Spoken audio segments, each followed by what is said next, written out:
De vous expliquer comment le Seigneur a changé ma vie. Bon, là, j'ai pas grandi d'un foyer chrétien. Pourquoi ma mère elle était chrétienne, mon père n'était pas chrétien. Puis voilà, j'ai grandi comme ça. Et puis voilà, on a toujours connu les réunions. Et puis c'est pas pour ça que j'étais chrétien. Et puis j'ai grandi comme ça. Et puis à l'âge de 15-16 ans, j'ai commencé à sortir. Voilà, j'ai sorti un peu partout. J'allais en boîte dans les mariages. Et puis voilà, j'ai commencé à goûter au monde. Et puis j'ai grandi comme ça jusqu'à l'âge de 30 ans. Et puis voilà, c'était toujours pareil, c'était ma vie, puis j'aimais bien ma vie comme ça dans le monde. Voilà, j'étais pris par plein de liens. J'étais un garçon qui buvait pas mal, et puis au respect que je dois à tout le monde qui touche à d'autres choses avec.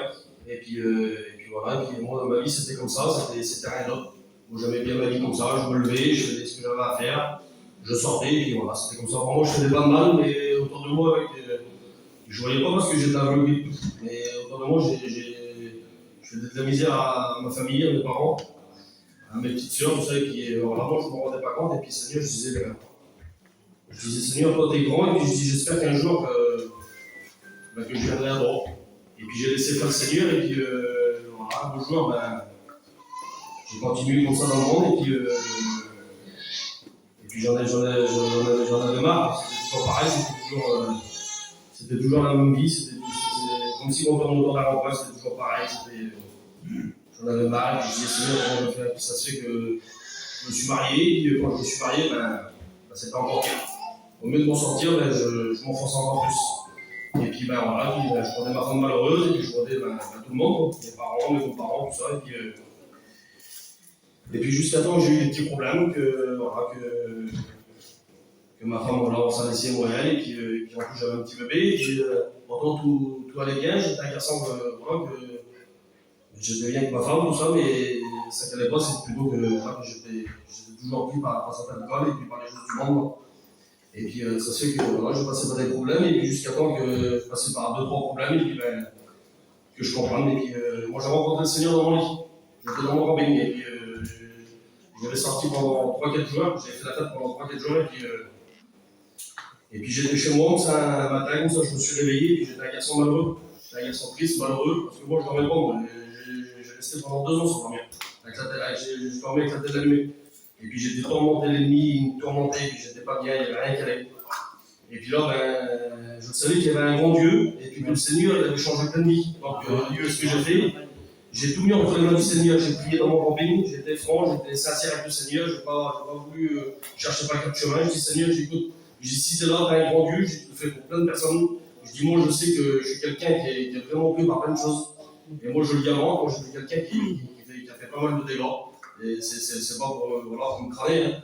Et j'ai fait plein de conneries, j'ai fait plein de choses qu'il fallait pas. Et puis, je savais qu'il y avait un grand Dieu, je savais que les gens qui parlaient sur moi, et que j'avais des pancartes, elles étaient comme ça dans le dos, mais je m'en foutais des gens, parce que je voyais pas clair. Et ça se fait que je dis Seigneur, toi, t'es là pour moi, je dis Seigneur, je te remets tout entre tes mains. Et puis, j'ai fait confiance au Seigneur, il y avait la Bible à côté de moi. Pendant 2-3 jours, j'étais un peu attaqué, et je prenais la Bible, je la mettais sur ma poitrine, c'était pour vous dire que j'étais vraiment attaqué. Et puis, je me suis réveillé un matin, et puis j'ai dit Seigneur, aujourd'hui, je voudrais que tu viennes là, et que tu changes ma vie complètement. Je dis que tu me brises carrément. Et puis le Seigneur a écouté ma prière, j'ai fait confiance, je voudrais que tu me ramènes quelqu'un.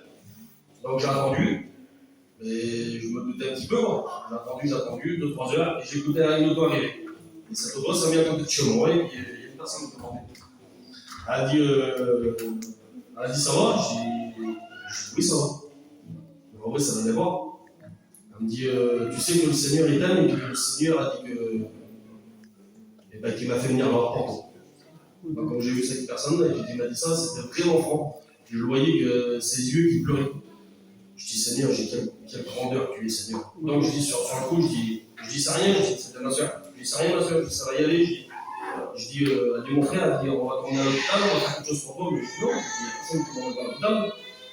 Je dis ma soeur, je dis pas qu'est-ce pour toi, je dis ça va y aller. Je dis elle dit si mon frère, on se tracasse pour toi, il dit un moment on se tracasse, elle dit papa, elle dit petite soeur, tout ça. Mais moi je le savais que le Seigneur, il avait déjà fait quelque chose pour moi. Donc elle a descendu du camping, et puis je dis Seigneur, quelle bonté, je Je te demande des choses et puis je dis instantanément, tu me les remets, je les laisse. Donc je me suis levé dans l'état que j'étais, je me suis regardé dans la glace, et puis là j'ai vu que j'étais vraiment dans un état, que c'était une catastrophe carrément.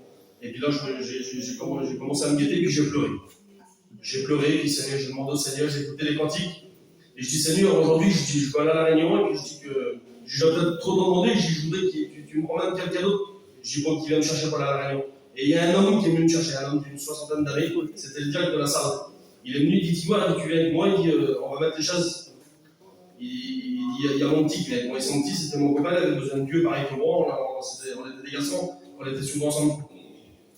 Donc on a monté dans l'auto, on était à la réunion, et puis je l'ai guetté, je dis tu vas pas aller. Je dis ça peut être toi comme moi, je dis on ira à la réunion, c'est le deuxième acte Seigneur. Il dit quelle beauté. Et puis on a rentré dans la salle, on a commencé à mettre les chaises, tout ça, et puis on a commencé à parler avec les garçons. Et je me suis assis au plafond de la salle là, avec lui.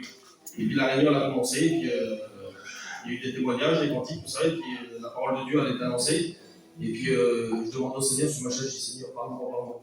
Et puis le garçon il a dévoilé ma vie carrément. Mais il dit celui qui veut se lever, qui veut faire l'expérience, il dit qu'il se lève quand je me suis levé, j'ai levé carrément les deux mains comme ça. Et puis le Seigneur, il a changé ma vie, j'ai donné mon cœur à Dieu. Après, j'ai eu plein de problèmes, il y avait des personnes que je parlais pas, il y avait des gens que je pouvais supporter. Donc je demande au Seigneur, le Seigneur a arrangé tous mes problèmes, j'ai parlé à tout le monde, il m'a redonné mon foyer, il m'a donné un petit bébé en bonne santé. Donc ma compagne, elle n'est pas encore chrétienne, mais j'espère de tout mon cœur qu'elle sera chrétienne.